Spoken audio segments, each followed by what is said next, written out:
दोस्तों, भारत से पंगा लेकर मालदीव बुरी तरह से फंस गया है। हाल ही में मालदीव के साथ कुछ ऐसा हुआ है जिसके बारे में उसने भी नहीं सोचा। क्या है खबर की पूरी जानकारी, आइए जानते हैं विस्तार से। दोस्तों, भारत और मालदीव के बीच चल रहा विवाद जग जाहिर है और अभी भी खत्म नहीं हुआ है। मालदीव के राष्ट्रपति मोहम्मद मुइज्जू ने जानबूझकर भारत से पंगा लेने के लिए इंडिया आउट अभियान चलाया, जिसके तहत मालदीव से भारतीय सैनिकों को देश से बाहर निकालने का एजेंडा बनाया। 10 मई तक भारतीय सैनिक मालदीव से बाहर निकलेंगे, जिनकी जगह भारत का ही योग्य टेक्निकल स्टाफ लेगा। इतना ही नहीं, भारत के पीएम नरेंद्र मोदी के लक्षद्वीप दौरे और लक्षद्वीप का प्रचार करने पर मालदीव के 3 मंत्रियों ने पीएम मोदी और भारतीयों के बारे में विवादित टिप्पणी दी थी। हालांकि बाद में तीनों मंत्रियों को निष्कासित करना पड़ा, पर फिर भी मुइज्जू ने इस मामले पर मंत्रियों की टिप्पणियों का विरोध नहीं किया।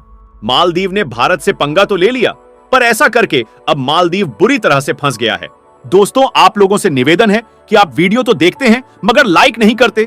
प्लीज वीडियो को लाइक कर दीजिए, शेयर कीजिए और चैनल को सब्सक्राइब कीजिए। मालदीव हुआ दिवालिया।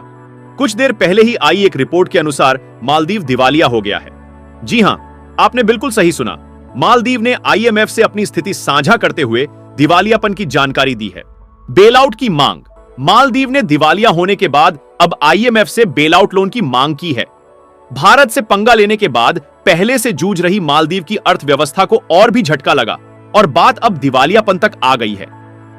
ऐसे में स्थिति को सुधारने के लिए मालदीव ने आईएमएफ से कर्ज मांगा है।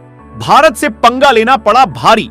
एक समय था जब भारत और मालदीव के बीच अच्छे संबंध थे, पर मुइज्जू के मालदीव का राष्ट्रपति बनते हुए दोनों देशों के संबंधों में तकरार आनी शुरू हो गई। मुइज्जू शुरू से ही भारत विरोधी रहे हैं। इसी वजह से उन्होंने मालदीव से भारत की सेना को हटाने की जिद पकड़ ली। इससे बड़ी संख्या में भारतीयों ने मालदीव का विरोध करना शुरू कर दिया। बड़े सेलेब्स और कई लोगों ने मालदीव की ट्रिप कैंसिल करनी शुरू कर दी। भारत की कई ट्रैवलिंग कंपनियों ने भी मालदीव की फ्लाइट से लेकर होटल तक की बुकिंग्स कैंसिल करना शुरू कर दिया। इससे मालदीव के पर्यटन को बड़ा झटका लगा। पिछले साल एक मालदीव जाने वाले यात्रियों में भारतीयों का स्थान सबसे ऊपर था, पर अब इस मामले में भारत 5वें स्थान पर आ गया है। जनवरी में भारत से मालदीव जाने वाले पर्यटकों की संख्या में काफी गिरावट आई है और आगे भी ऐसा होना जारी रहेगा। मालदीव ने अपने पैरों पर मारी कुल्हाड़ी। सिर्फ पर्यटन में ही नहीं, मेडिकल, शिक्षा और दूसरी कई जरूरत की चीजों जिसके लिए मालदीव काफी हद तक भारत पर निर्भर रहता था, उस मामले में भी मालदीव को बड़ा झटका लगा है। हालात ऐसे हो गए हैं कि मालदीव को आपात चिकित्सा मामले में श्रीलंका से मदद मांगने के लिए मजबूर होना पड़ा है।